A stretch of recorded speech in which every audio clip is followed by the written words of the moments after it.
চার অঙ্কের ক্ষুদ্রতম কোন সংখ্যাকে 3, 4, 5 এবং 6 দিয়ে ভাগ করলে প্রতি ক্ষেত্রে 2 ভাগশেষ থাকবে। দেখো আমরা অপশন টেস্ট করব, যদি লসাগু করে করতে যাই অনেক সময় লেগে যাবে।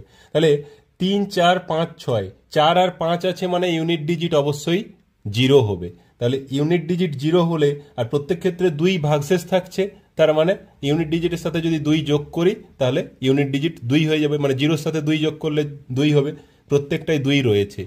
তাহলে এরপরে কি করব, 3 আর 6 আছে, তাহলে 3 বা 6 দিয়ে ভাগ যাবে এরকম সংখ্যা দেখো কখন ভাগ যাবে না 2 বাদ দেওয়ার পরে, যে ভাগশেষ থাকছে আমরা সেটা বাদ দেওয়ার পরে, মানে এখানে 1010 হবে। 1010 1 আর 1 যোগ করলে 2 হচ্ছে, 3 দিয়ে ভাগ যাচ্ছে না। 1 আর 2 যোগ করলে 3 হচ্ছে, ভাগ যাবে। 1 1 আর 2, 2 2 4 হচ্ছে, ভাগ যাচ্ছে না। আর 1 2 2 5 হচ্ছে, ভাগ যাচ্ছে না। একমাত্র 1022 তার থেকে 2 বিয়োগ করলে ওটা 3 দ্বারা বিভাজ্য হচ্ছে, তার মানে অপশন বি হয়ে যাবে অ্যান্সারে।